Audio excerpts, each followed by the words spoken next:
کسی کا کتا ہوگا، گائے ہوگی، بکری ہوگی، ان کے بچے پیدا ہوتے ہیں۔ مرغی کے بچے کو دیکھ لیجیے، انڈے سے باہر نکل کے ہی فوراً ماں کی آواز پر بھاگنا چلنا شروع کر دیتے ہیں۔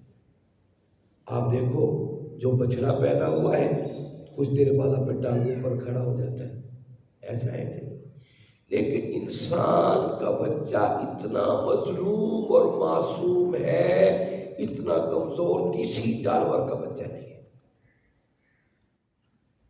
اس نے آتے ہی کیا کرنا ہے؟ رونا شروع کر دینا۔ اس کے پاس کوئی حساسیت نہیں ہے، اس کے پاس کچھ بھی نہیں ہے، نہ بول سکتا ہے نہ چل سکتا ہے۔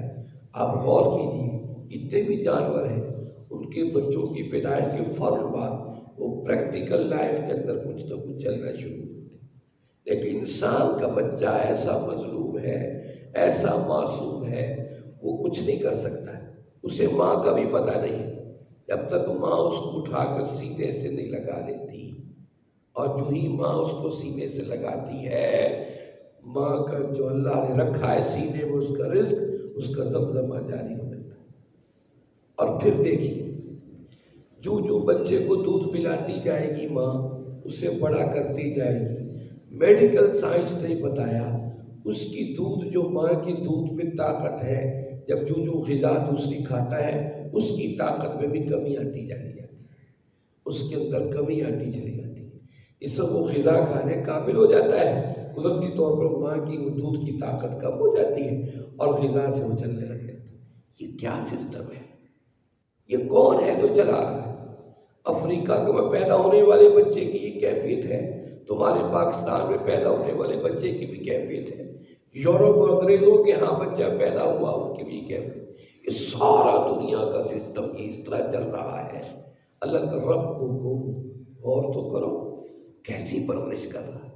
اے انسانوں، چھوڑو ساری باتوں کو، اس مسئلے کو دیکھو کس طرح وہ پال کر تمہیں لے کر آ رہا ہے۔ اسی پر نہیں، بچہ پیدا ہوا ہے، پیدا جو ہی ہوا ہے، ماں کا دل محبت سے بھر آیا، باپ نے اٹھا کر سینے سے لگا، ادھر حالی رشتے دار آ گئے، ننیالی رشتے دار آ گئے۔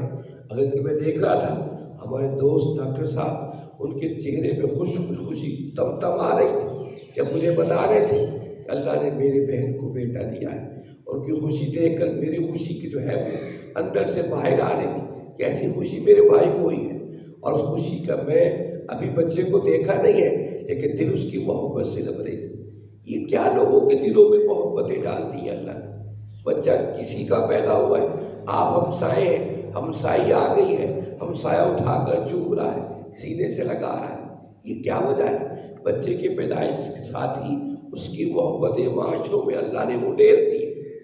کوئی بدبخت ہوگا جس محبت سے وہ موڑے۔ اللہ کا نظام کیا ہے؟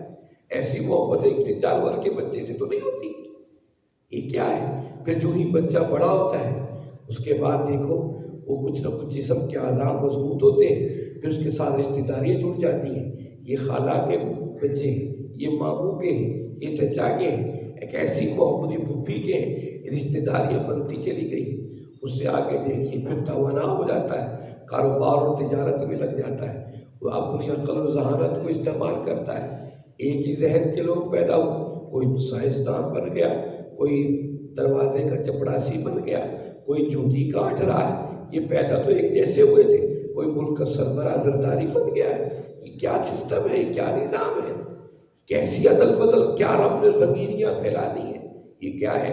اللہ کے دیا ہے الناس، انسانوں دیکھو، ڈرو ربکم الذی، اس پالنہار کو دیکھو تمہاری کس طرح پرورش کی۔ الذی خلقکم، اس نے تمہیں پیدا کیا، من نفس واحدہ، ایک جان سے۔ یہ ہے اس امت کی دعوت۔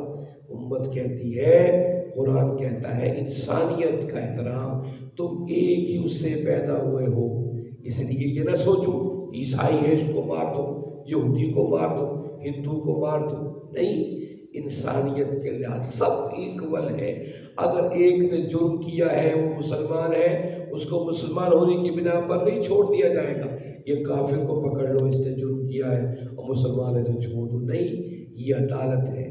من نفس واحدہ، یہ بہت بڑا چارٹر ہے اسلام کا، دنیا کے سامنے اللہ نے کیا ایکول ہو، سب آدم کی اولاد ہو، یورپ یا مغرب میں پیدا ہوئے، شمال یا جنوب میں پیدا ہوئے، کسی رنگ و نسل مذہب کے نمبردار ہو، تو انسانیت کے لحاظ سے ایکول ہو۔ یہ من نفس واحدہ کہہ کر اس بات کا اعلان بتا دیا، لیکن ہم لوگ دوسرے مسلک والے کو ماننے کو تیار نہیں ہے۔ یہ فلاں مسلک کا بندہ ہے، لے جی اچھا یہ آئے گا تو میں اس کے ساتھ رویہ ایسا رکھوں۔ ہم مسلک کے چکروں میں پڑ گئے۔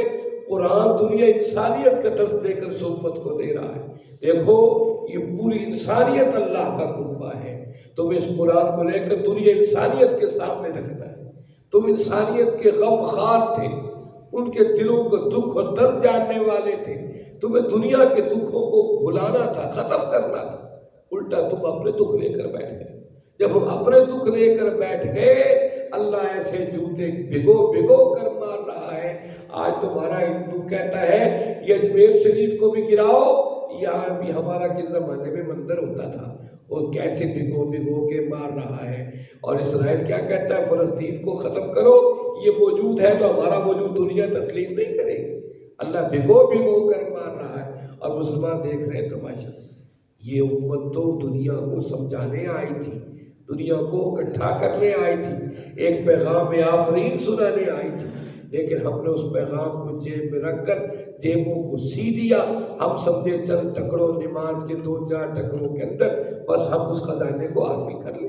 ایسا نہیں ہے میرے بھائیوں، نماز کی روح سے لے کر پوری اجتماعیت اس قرآن کا اعلان کرتی ہے من نفس واحدہ، تم ایک کی جان میں سے ہو۔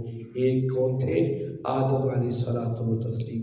بار بار قرآن مجید کے اندر آدم علیہ الصلوۃ والسلام کے تذکرے کر کے بتایا یہ آدم ہے، یہ آدم ہے، یہ آدم ہے۔ اس کے